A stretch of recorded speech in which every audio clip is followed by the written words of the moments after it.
You're listening to the First Fight Podcast, home of the people and stories behind the fight. I'm Jennifer Anderson, the host and creator. My goal is to give you a peek into the remarkable world of fighting and create a platform for fighters to tell their stories. In each episode of this series, a different fighter shares a transformative story of their first time.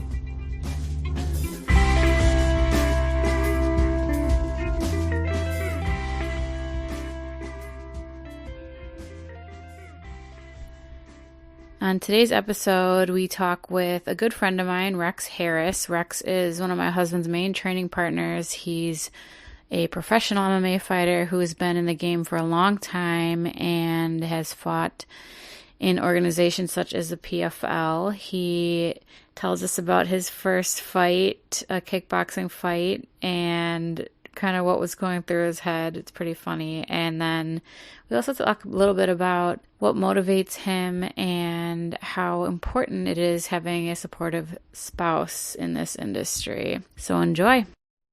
Today I have a good friend of mine, Rex Harris, on the show. Rex is a professional MMA fighter and boxer too, right? Yeah, boxing too. Yep.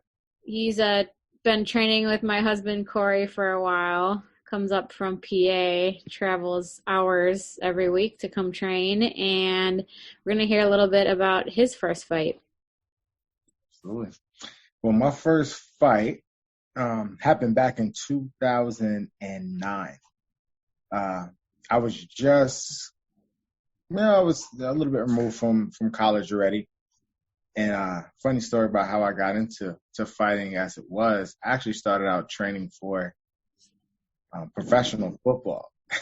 So I called myself, I was going to go, and even though I came from a smaller school, I was going to go and I was going to train. I was going to get myself into a football camp and walk on to a professional football team.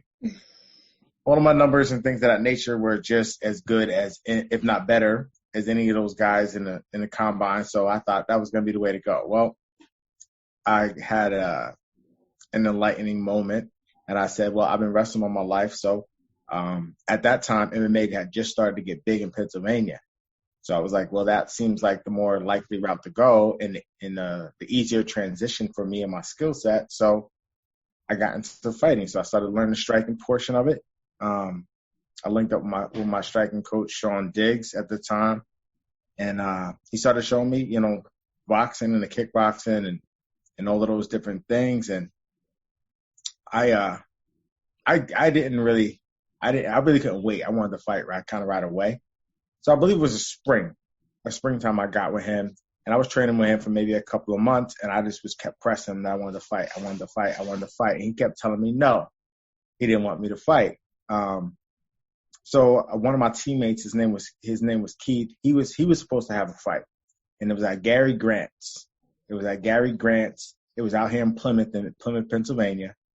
And I was going to go. I was all excited for him and whatnot. And the guy, he was about my size, and the guy that he was supposed to fight backed out or something. No, he had to back out of the fight for some reason or whatever the case may be. Injury, I don't recall. It's been so long now. I don't recall why he had to come out of the fight. But I jumped up right away, and I said, Sean, I'll take that fight. Right? I said, I'll take it. And Sean, he was like, no, at first. And I kept messing with him. I kept pestering him. And finally, he said yes. But he said yes with the thought process that he was going to teach me a lesson, right? So he thought that I was going to get in there. He kind of figured that I would win, but he kind of thought, man, I might struggle. Even I believe he thought I might get humbled and maybe get beat or whatever the case may be, and I would stop messing with him. I was training for about 3 months. Okay. 3 months training. Like I said, probably jumped into it a little bit soon, but I felt like I had been wrestling all my life, which is, another form of one-on-one combat to me. So I had that experience of going one-on-one with another man all my life, most of my life. So it wasn't really intimidating or anything like that to me. It was just hands, So he let me take the fight. I jumped in as the replacement to this guy. I forget the guy's last name, but I know his first name was Joe. He had fights before. He was experienced, whatever case may be, kickboxer. out of this guy, Gary Grant's gym. He was supposed to be the man. He was, supposed to be real nice and all that kind of stuff. Supposed to whoop my behind, all of that crazy stuff. You know the narrative. So I jumped in. I was working full time still at Mid-Atlantic Youth Services. I was still working full time. I worked with juvenile delinquent type youth. It was a treatment facility. We would kind of help them kind of get back on track and whatnot. So I remember having to go to work. Work full 8 hours on that day. And then I went right from work. I went right over I had to weigh in and do all that thing, rehydrate back up and all that. I didn't really cut much weight as an amateur, maybe like 5 pounds because, I was like, wow, I'm going to kill myself as an amateur. I'm not getting paid for this. So I wasn't about to cut any weight. So I went in and made weight, so forth and so on. And what I can remember about the venue was actually pretty cool. The ring was really, really high off the ground. It was really high off the ground. I thought that was cool. I thought the entrance was cool. We were kind of getting prepped up in a balcony type setting. So we were like over the crowd and the ring, warming up and whatnot. And we had a staircase that we had to come down as far as the entrance. He would come down one side and I came down the other side. He was the favorite. So I came out first and I got all warmed up. I remember getting warmed up and I was ready. I was psyched up. I was amped up. It was my first fight. And this was going to happen. All right, we're going to get in there. We're going to duke it out. So I came down and I'm in the ring and I'm waiting for this guy. And the thought that stuck over my head the most was when he came out, just how he came out was just real, I don't know, cocky, real arrogant, real, I'm gonna beat this guy up. You know what I mean? And I'm just like, this guy really thinks he's gonna mess me up, right? You know what I mean? I'm like, he don't really know who he's dealing with right now. So now, and I know all of this stuff, it's kind of more so, I've had fights, not non-sanctioned fights and all of that kind of stuff. So where I come from, how he was presenting himself was disrespectful in my mind. You know what I mean? It was kind of like, all right, you ain't got nothing from me. I'm going to beat you up. So I'm going to handle you. He's coming out, he's clapping his gloves, he's dancing around, all of that kind of stuff. And it was the same thing when he got in the ring with me. So you know how you come, center. The ref calls you to the center to give you the rules and all of that stuff. So the ref did that for us. And then I could tell. Now I have this thing where I usually don't look at my opponent in the eye. I just stare at the ground, right? So I'm looking because I know what I'm going to do. So that was my first fight. So that was the first time I'd ever had to come face to face with somebody, but I was just staring at the ground. But at my peripheral, I can feel him just staring at me and bouncing up and down. He's clapping his gloves like he's going to really beat me up.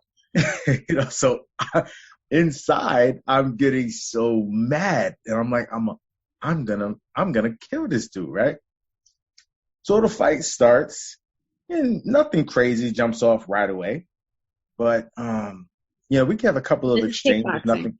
Yeah, it's just kickboxing. Okay. We have a couple of exchanges, nothing crazy. He throws a kick, to the leg or whatever. It wasn't nothing big. Maybe a couple of jabs or something. But, maybe like 30 seconds into the fight, maybe, Jen, he threw, right now you would call it maybe a teep. But it felt like more, to me at the time, it felt like a stomp to my chest. Right? And it hit me square in the chest. I'm telling you right now. And I was so mad. I felt so disrespected, right? Because the only time this is my first sanctioned fight. Because if you fought in the street, right? It was hands, maybe some grappling or whatever the case may be. But if somebody kicks you, that was disrespectful. So right away, that's what clicked in my head. I'm like, you just kicked me. It was hard too, square in my chest. And from then I saw red. I went forward and I started letting slugs go. I'm teeing off. And I hit him, I remember right now, I hit him with a right hand left hook, leveled him. Leveled him. He went unconscious. He kind of folded back. I think he broke his ankle on the way down. He fell through the ropes. Right. Now, to the point where, you remember I told you the ring was high. The ring was very high, elevated off the ground. So he slid up underneath the bottom rope. The ref had to catch him by the ankle to keep him from falling completely out of the ring, right? And pull him back in. So I'm going crazy. I'm going nuts, right? Obviously, sanctioned fights. You know where you're supposed to go when you got a knockdown, right? You're supposed to go to the neutral corner. Jenny, I'm running around the ring, just amped up. Yeah. You think I'm a punk? I'm flipping out, right? Ref is trying to get me to the neutral corner. Everybody's trying to get me to, oh my goodness. Everybody's trying to get me to the neutral corner. I'm like, nah, forget that. And then this guy, I don't know, I think it might have been the commission. He's like, he slams on the freaking ring. He's hitting on the side of the ring, and he gets my attention. And he's like, get your ass to the neutral corner now. And I was like, okay, yes, sir. I went to the neutral corner. And then they started to count. He was out. I already knew he was out, but he was out. So he never got up. But it was a good feeling because it was just kind of like, man, and that's how I knew that was for me, that this was for me, that I was going to love it, because I had always thought when I wrestled, I'd like to say I was pretty good. I was a decent wrestler. I held my own, and man, I've had over 300 wrestling matches in my career. I always thought that, man, there was sometimes, you would take an L in wrestling, and I always thought like, man, you know what? If I can punch that dude, it would have changed. It would have changed everything, right? But I never could do it. So it was awesome to be in that moment where I actually got to use my hands, even though it wasn't MMA. But at that point in time, that was my goal. I just knew I had to learn the striking piece of it. I had the wrestling and the grappling prowess, minus the jiu-jitsu, but that would come later. But I knew I had to learn the striking piece of it if I was going to be any good or get to where I wanted to go. Mm-hmm. So that's kind of how I started it off. That was my first fight. That was my very first fight. Won by knockout in the first round. And it was awesome. It was awesome. My boy Kevin Hollick, he was the main event of that. So I was a co-main, he was the main, and he went out. He finished with a KO knockout, head kick too. He beat me out. I was upset. I wasn't upset. I was happy for it because he beat me out for knockout or Friday knockout of the night. You know what I'm saying? Because I thought I had it, right? I knew that word. I'm like, oh man, nobody's beating that. He steps in the ring and KO head kicks this dude, and they give it to him. And I was so tight. But it was a good time. It was a good night for the whole team. And we went out after that and we celebrated, that little local spot out here.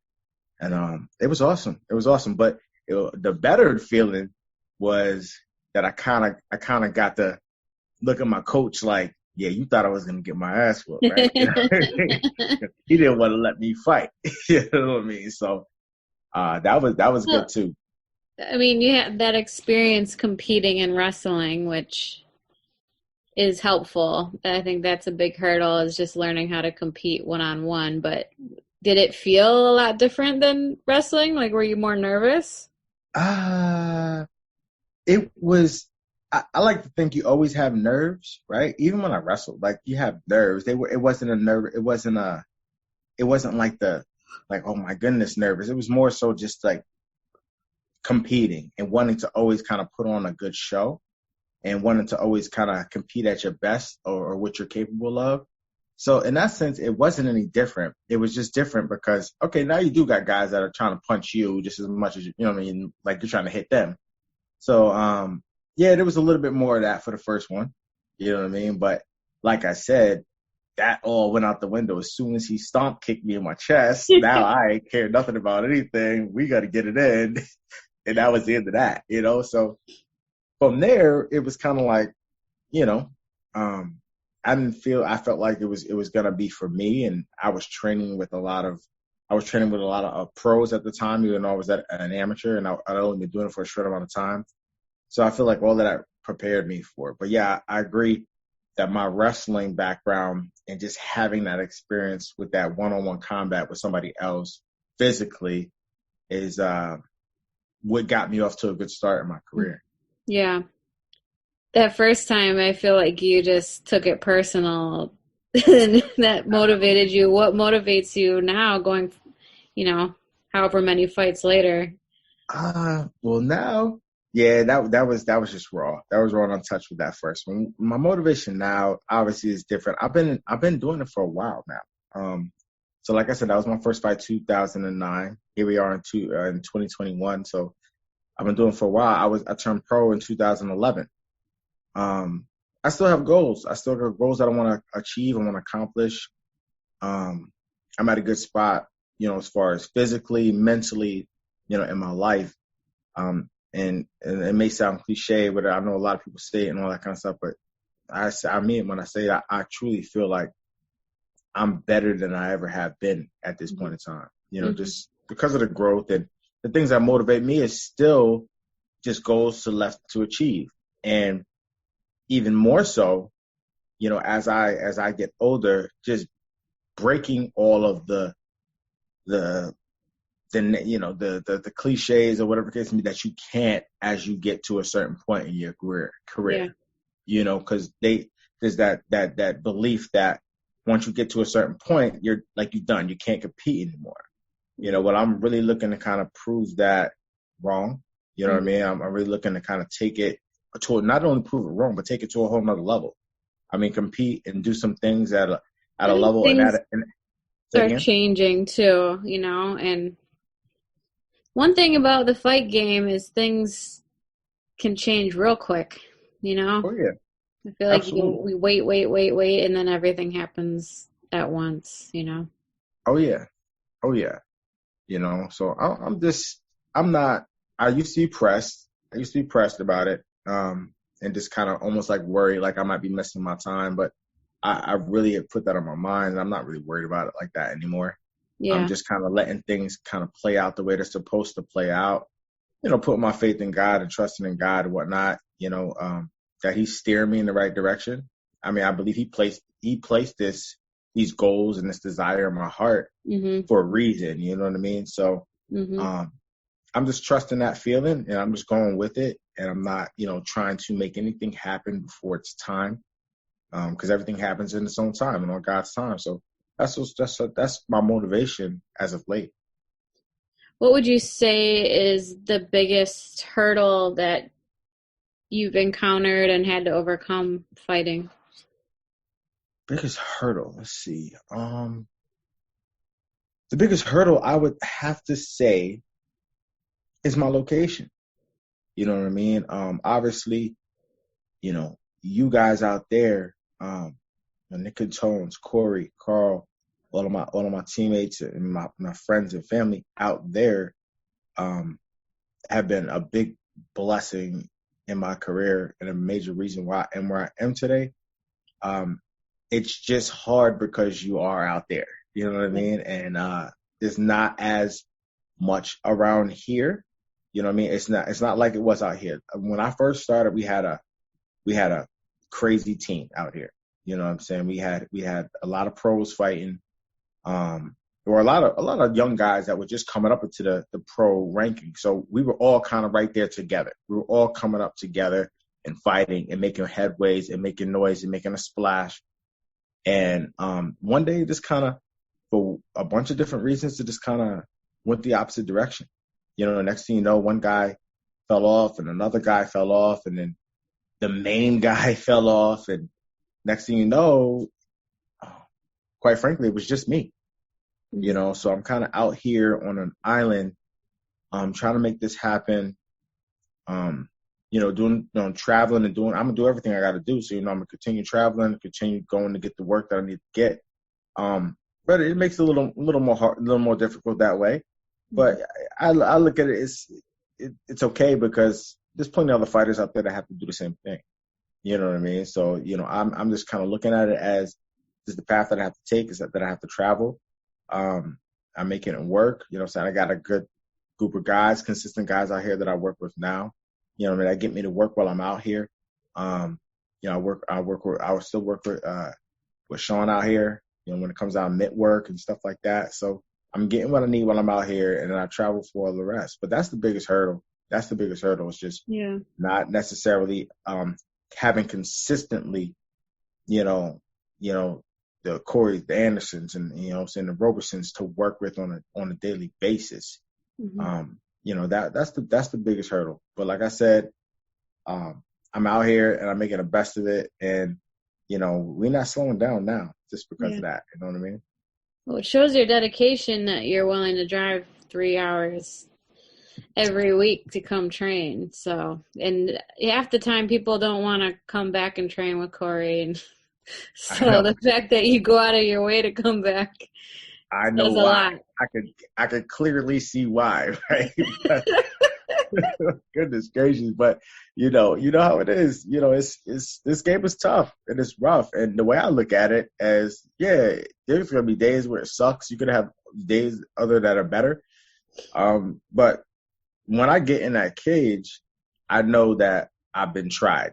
You know what I'm saying? I know I've been tested. I know that I train with tops in the world. You know what I mean? So I feel as though that's well worth it. It's worth all of the sacrifices, any travel or anything else that Yeah, comes for with sure. it, because you can't replace that. As opposed to me maybe not doing that and staying out here in my comfort zone or whatever the case may be. And now you get in the cage and you get something that that you're not ready for.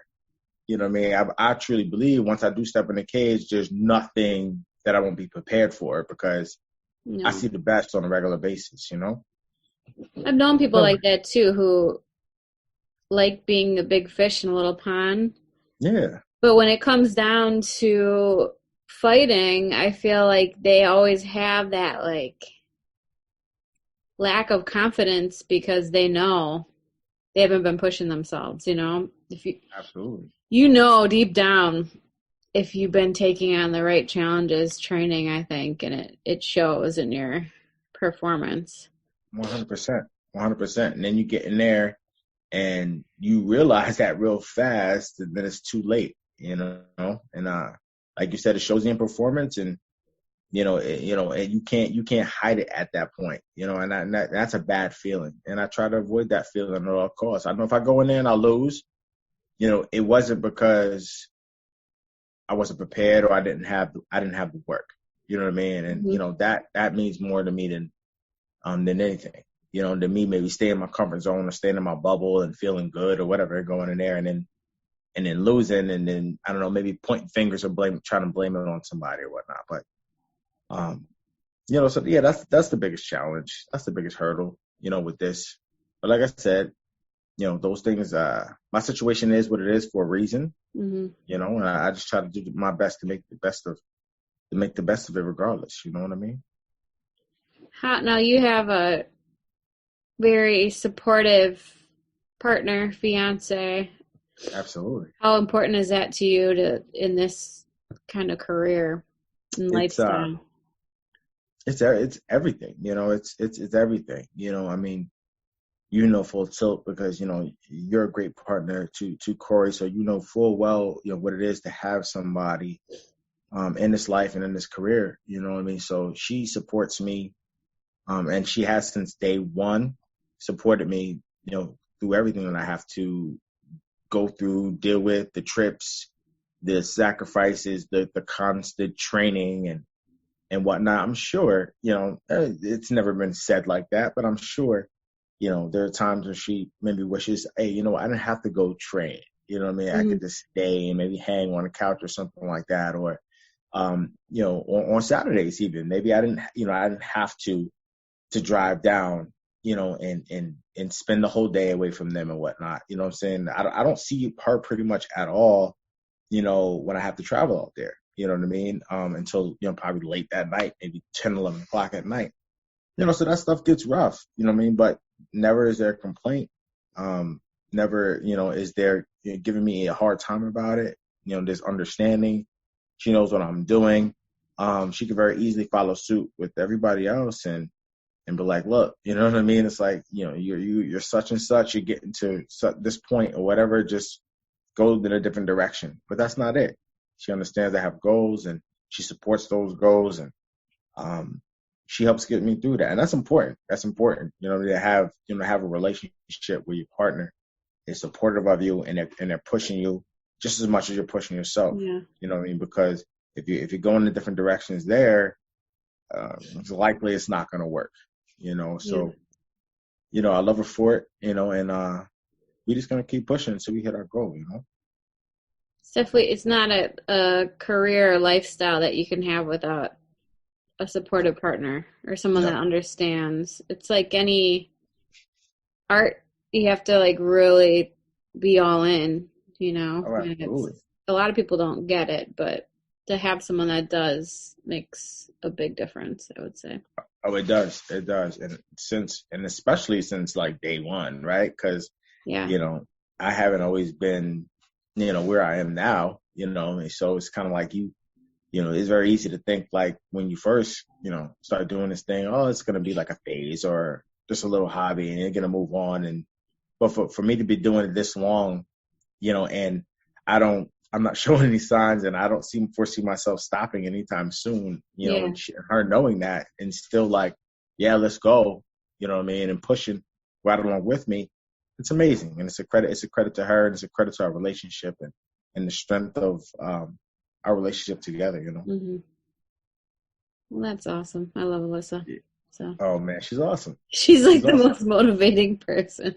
Yeah, right. You know, so yeah, I mean, it helps. It helps. It helps. It helps. You know, it's doesn't have to be, and you know, Yeah. so she can be in my ear every single day, like you know, stay home or come home. You know, because it's times where I go to the gym and I don't get home until late, and you know, she knows I'm in the gym, and it's kind of like, dude, like I want some time too, and I know that, you know. What I mean, but it's not. I don't ever get any guff. I don't ever get any crap. You know, what I mean, she understands what I'm trying to do, and you know, she just kind of rolls with it, and that's awesome. That's awesome. You know, I love her for it. Appreciate you coming on, taking the I time. appreciate you having me. That's awesome. This is a lot of fun. Thanks again, Rex, for letting me interview you. And also thanks to everyone for listening again. Please like, subscribe, share, leave reviews, do whatever you can do to support my project. And you can also always go to our website to get a little more background info, thefirstfightpodcast.com. And you can also follow us on Instagram at The First Fight. Stay up to date on our most recent episodes and upcoming episodes. Next week, I have a really big one coming, one I've been looking forward to for a while, so stay tuned.